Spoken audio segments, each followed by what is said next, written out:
Se você é aquela pessoa dentro da relação que está sempre cuidando de tudo, escolhendo, decidindo, resolvendo, saiba que isso não é amor e nem cuidado, isso é controle. E essa forma de controle tem nome: hiperresponsabilidade. E a diferença entre responsabilidade e hiperresponsabilidade é que na responsabilidade você responde pelo que é seu. Na hiperresponsabilidade você responde por tudo, inclusive pelo que é do outro. É quando o cuidado deixa de ser oferta e vira obrigação. Você não pergunta para o outro se ele quer ajuda, você simplesmente faz, porque se não fizer nada funciona. Isso é exaustivo, tira o lugar de força do seu parceiro e desequilibra a relação. É interessante, amor, que a maior parte da minha vida eu me identifiquei construir minha personalidade como uma pessoa organizada, exigente, crítica e controladora. E isso vem desde sempre na minha vida. Óbvio que eu não elaborando necessariamente nesses termos, mas eu trouxe muito isso para os relacionamentos, né? Inclusive para o nosso. E é muito interessante hoje, na minha experiência clínica, como é comum eu encontrar esse padrão de relação onde a gente tem uma pessoa mais controladora, e aí eu trago isso, é importante, eu acho até diferenciar que não é o controle do outro, de estar controlando a vida do outro, que isso já é um outro tipo de questão, mas é esse controle do ambiente, né, de dar conta e de cuidar de tudo, e ter essa pessoa que é um pouco mais relaxada, que não dá tanta importância a isso. E daí surgem muitos conflitos nos relacionamentos. Sim, esse é o tipo de padrão que costuma ser exaltado dentro desse nosso modelo de sociedade. É o que faz tudo, é o que dá conta, é o que resolve. E se a gente para pensar, se dentro de uma relação existe um que está o tempo todo fazendo, obviamente vai ter alguém aí que está sendo beneficiado e acaba não tendo movimento nenhum nesse sentido, né? E é uma dinâmica sempre, que é isso, eu até brinco. Para toda pessoa que é dependente, existe alguém querendo prover. Então existe essa dinâmica sempre. E é interessante, eu particularmente, até na minha vida, só fui descobrir que isso era trauma depois dos 30 anos. Com a própria experiência clínica, com os estudos sobre isso. E aí eu entendi que a criança, quando experimenta ali na primeira infância, na infância como um todo, muito caos, muita desordem, seja no ambiente emocional, seja no ambiente mesmo físico, o corpo, o sistema nervoso encara aquilo como um perigo mesmo à existência, à sobrevivência. E aí, na hora que o corpo sente isso, ele vai precisar resolver. E a forma como o sistema nervoso resolve isso é ligando o alerta e promovendo a estratégia, como a gente fala de luta ou fuga no trauma. Isso seria a luta, que é o quê? Eu vou dar conta de tudo. Eu vou criar uma perfeita ordem. Uma ordem que inclusive se torna irreal, que é eu antecipando, eu planejando, eu resolvendo tudo, eu pensando em todas as possibilidades para que aquela experiência de caos ou de descontrole ou de imprevisível, ela chegue de novo para mim. Porque é como se o meu corpo, porque isso é o trauma, né? O corpo fica preso na experiência do passado. Então é como se o meu corpo, mesmo como adulto, ele não confiasse que ele desse conta do caos. Porque como criança ele não deu. E aí a gente está buscando o tempo todo isso. Então não existe descanso, não existe relaxamento, é um total e constante estado de alerta. E a gente tenta levar o outro na relação para isso também, né? Sim, a gente aprende enquanto criança, inevitavelmente vive isso dentro das relações. E é interessante observar essa dinâmica pelas lentes sistêmicas, porque é bem comum perceber que essa pessoa hipervigilante, ela possui aí uma lealdade invisível a alguém desse sistema. E aí, essa lealdade de forma invisível, ela leva essa pessoa a repetir padrões. Ou quando ainda não, eu gosto muito quando a Alice Miller fala dessa criança que viveu dentro desse ambiente de instabilidade, onde ela se convida espontaneamente a abrir parte dela mesma para garantir essa ordem que é tão necessária. Porque é como você bem traz. Opa, existe aqui um perigo, então eu preciso garantir que tudo isso aqui saia da forma para que eu possa encontrar esse lugar de paz. E aí é interessante também perceber que essa criança, ela vai crescendo E observando essa dinâmica onde ela se arrogou, e dentro do sistêmico a gente fala muito, a gente utiliza muito esse termo, eu me arrogo de uma responsabilidade que não é minha. Eu aprendo a amar, no sentido de amar é garantir essa ordem. Amar é sustentar, é cuidar. Então é uma espécie mesmo de anulação. Eu me anulo para poder cuidar, fazer e garantir aquilo que é tão importante para mim. E aí eu vou fazendo e atraindo para minha vida pessoas com aquele padrão, porque eu atendo também mulheres que dizem o quê? Raquel, pelo amor de Deus, até a mala dele sou eu que tenho que fazer, porque ele não faz. E aí é perceber qual a minha parte nisso. É ele que não faz a mala porque ele não quer fazer, ou ele não tem nem a oportunidade de fazer essa mala porque eu me antecipei, eu não confio que ele coloque na mala aquilo que seja necessário, então eu já vou lá e resolvo. Então, dentro da perspectiva sistêmica, isso é importante de ser observado, porque essa pessoa que está sempre fazendo, ela vai se arrogando de uma superioridade, onde ela acaba infantilizando o outro. Não porque o outro é incapaz de fazer, mas o outro ele não consegue nem ter espaço dentro dessa relação. E aí você acha ruim, você que controla acha ruim, mas você também, inconscientemente, óbvio, você não quer que seja diferente, porque você se identifica naquele lugar. Então, sair daquele lugar é um risco. Então, eu reclamo, e aí é até uma forma também de buscar esse reconhecimento, porque é aí que eu busco amor, eu sou bom, eu cuido de tudo. Então, eu até reclamar é uma forma de dizer, ó, eu tô cuidando de tudo. Mas, no fim, eu tô buscando pessoas que me deixem cuidar de tudo. Sim, e acaba ficando muito pesado. Porque o hipervigilante, ele não consegue descansar. Ele precisa estar o tempo todo fazendo. Eu me lembro também que dentro da minha casa, a minha mãe sempre foi uma mulher que buscou cuidar de tudo. A minha avó, da mesma forma. E aí, quando eu percebo esses modelos, essas mulheres buscando fazer e resolver tudo, ao mesmo tempo, elas também buscavam encontrar alguém que fizesse por elas. É bem dentro daquela dinâmica. Se eu estou me apropriando e me ocupando do que é do outro, alguém vai precisar fazer o meu, porque eu não vou dar conta de fazer tudo. E às vezes a gente vai até construindo essa perspectiva de que essa pessoa aqui é forte. Essa aqui é alguém para casar. Essa pessoa aqui, independente de ser homem ou de mulher. Mas isso acaba trazendo um peso dentro dessa relação, um ressentimento também. Por quê? Porque eu faço de tudo e olha aí, essa pessoa fica sempre esperando, acomodada. Então, eu tô fazendo, mas tô esperando que algo seja feito. Mas nesse lugar onde eu tô só repetindo essa dinâmica, não se tem espaço. Aquele que faz muito, continua fazendo e atraindo para a sua vida aquele que tá ali dentro daquela posição também de receber, porque também existe aí um olhar sistêmico para isso. A gente sempre vai percebendo que por trás de todo comportamento existe uma necessidade que busca ser atendida.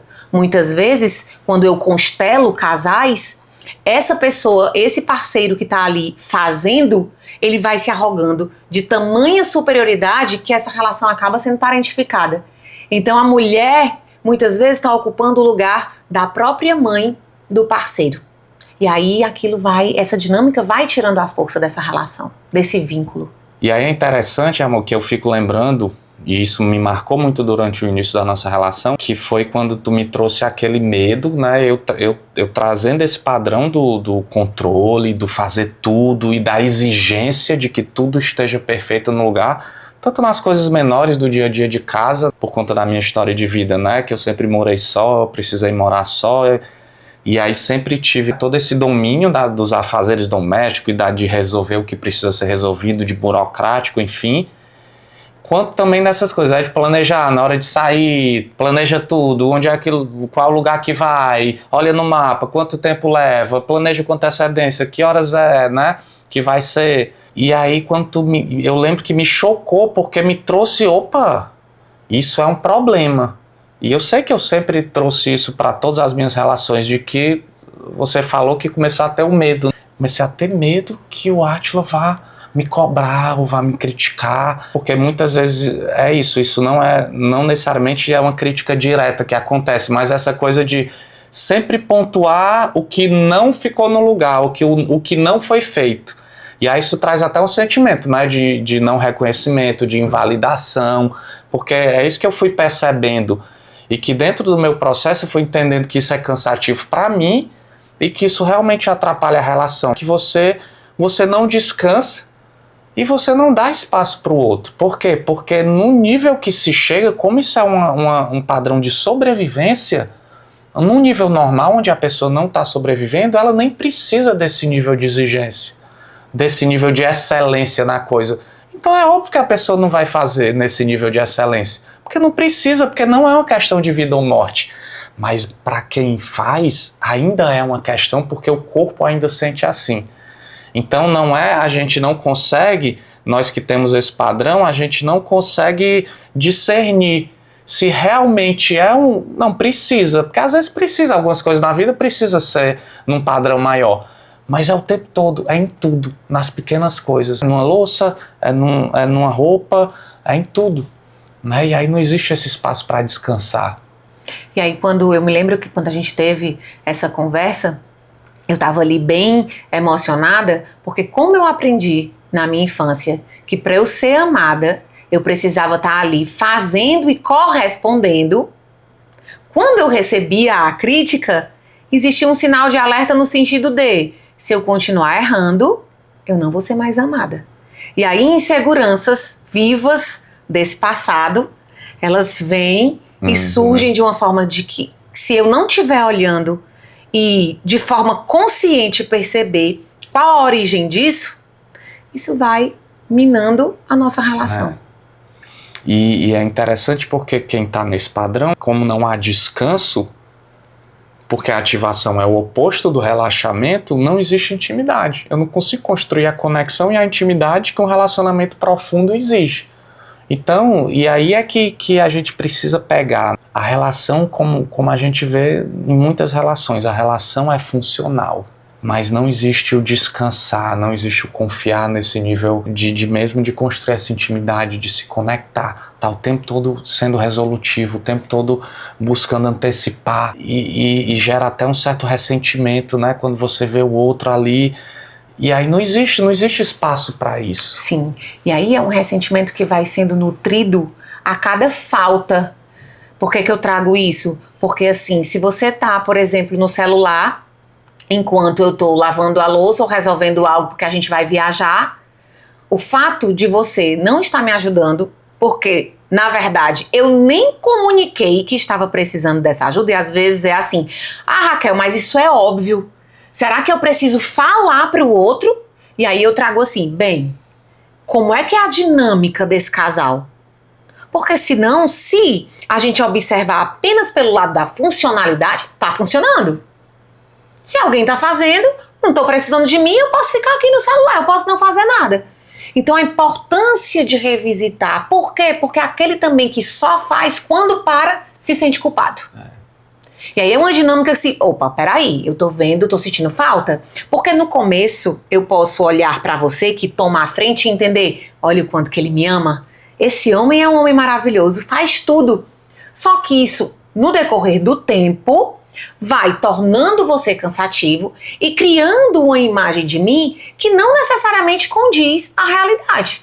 Porque se você tomou sempre a frente e eu não fui tendo espaço, eu, por falta de diálogo, achava que aquilo que é importante para você estava acontecendo e aí eu descansei, só que eu descanso num lugar onde não está confortável para você. E o quanto que o diálogo ele se faz importante. Amor, eu tenho percebido que nas últimas vezes só eu arrumo a nossa mala ou só eu desenho o roteiro. Eu queria dessa vez contar com você. Você pode planejar, você pode comprar as passagens, ou a gente pode combinar aqui o que é que você fica responsável, o que é que eu fico responsável, mas entendendo que isso também tem um preço. Porque eu me lembro muito bem de uma conversa que a gente teve, onde eu fiquei esperando uma atitude sua no dia do meu aniversário, né? Então eu fiquei fantasiando, eu fiquei imaginando o que você poderia fazer. E quando eu vi que não tinha muita iniciativa da tua parte, eu disse, poxa, eu não posso confiar. Eu não posso confiar no Átila. Porque tá aí, se eu for deixar nas mãos dele, ele não tá pensando em nada, o aniversário tá chegando. E eu me lembro muito bem quando a gente foi conversar, que você disse assim, Não tem. Eu não tive espaço para pensar, porque todos os dias você traz uma ideia diferente, um lugar diferente, de um jeito diferente. Eu não consigo nem pensar, eu não consigo nem imaginar o que é que eu poderia fazer, porque aí, né, inconscientemente, o que é que eu vou levando o outro a esse lugar inalcançável, porque nunca vai ser da forma, ou então, vamos lá, que possa até ser, mas é muito difícil você pensar e roteirizar do jeito que eu estava esperando. É uma responsabilidade que eu entrego pro outro que é muito grande, é muito maior. É diferente do que qual é a tua parte e qual é a minha parte. Como é que a gente pode se apoiar nisso para eu poder descansar um pouco, confiando que do seu jeito pode até ser que não corresponda às minhas expectativas. Mas eu vou reconhecer a tua parte, o teu esforço e entender que nesse modelo onde a gente vai entregando e soltando, a gente vai conhecer até mais como é que o outro funciona. E é importante perceber, no momento que eu entendo que isso é trauma, que existem sinais para que a gente consiga, porque numa dinâmica de relacionamento também precisa sim existir planejamento, ordem, uma vida precisa de ordem. Mas eu gosto até daquela fala do Murilo Gun, que ele traz dentro do método dele do flow, que é a coisa do excesso de ordem ou do excesso de caos, né? Então o excesso de ordem é controle e o excesso de caos é colapso. Então a gente tem que buscar esse equilíbrio que ele chama de flow. Então é importante a gente começar a aprender a discernir no dia a dia quais são os sinais de que eu estou nesse estado de excesso, nesse estado de controle. Então existe essa tensão, né, constante, onde eu não posso descansar porque tudo tem que estar dentro dos conformes. Então esse estado constante de tensão, eu costumo até dar um exemplo na respiração, como se eu estivesse só inspirando. E chega uma hora que inspirar demais também é ruim. Às vezes é bom dar uma inspirada, mas se eu não, né, eu fico hiperativado. Então, dentro dessa analogia, é como se fosse a ativação, é excesso de inspiração. E tem também esse ressentimento que a gente falou, quando a gente vê o outro descansando, como se tem uma certa raiva, porque não pode, como ousa colocar a vida em risco descansando, se a gente tem que estar sempre antecipando tudo. E aí tem também, que eu acho que é o mais importante, né, amor? Que é aquela culpa quando a gente descansa, né? A gente está o tempo todo, até um sentimento mesmo de que é isso, que não está sendo funcional. Sim, de falhar, né? Poxa, eu estou descansando e se aquilo não for feito? E aí fica um constante estado de pensamento acelerado, né? Eu estou lavando louça, eu estou pensando, eu estou tomando banho, eu estou pensando, eu estou planejando, E aí fica esse estado constante que é muito cansativo. Sim. Né? Então o primeiro passo é reconhecer isso dentro da relação, e aí começar a olhar para a relação. Eu vou soltando, dando mais espaço para o outro. E aí eu quero inclusive convidar você que está nos assistindo a fazer aquilo que eu faço com as minhas pacientes. O que existe por trás desse comportamento? Qual a tua intenção quando você está ali buscando salvar, proteger, se antecipar? Existe de fato a necessidade de realizar, ou você faz porque ainda se vê na obrigação e porque acredita que se você não fizer, nada vai sair como deve ser feito? E aí quando você sentir aquela tensão, aquele aperto, porque o outro está fazendo diferente, respira. E aí se pergunta, eu estou fazendo isso porque realmente é necessário ou é porque é medo de perder o controle? Quase sempre é por medo de perder o controle. E esse é o primeiro dos 5 padrões que sabotam o amor, a hiperresponsabilidade. Você cuida de tudo, o outro se acomoda e ninguém descansa, nem você nem ele. E soltar não significa abandonar. Soltar é experimentar, fazer a sua parte e deixar que o outro também possa fazer, ganhando cada vez mais espaço. Assim, largando o controle, vocês vão poder experimentar, descansar dentro dessa relação. No próximo vídeo, a gente vai falar sobre o segundo padrão, o medo de intimidade. Então se inscreve no canal e fica com a gente para o próximo vídeo.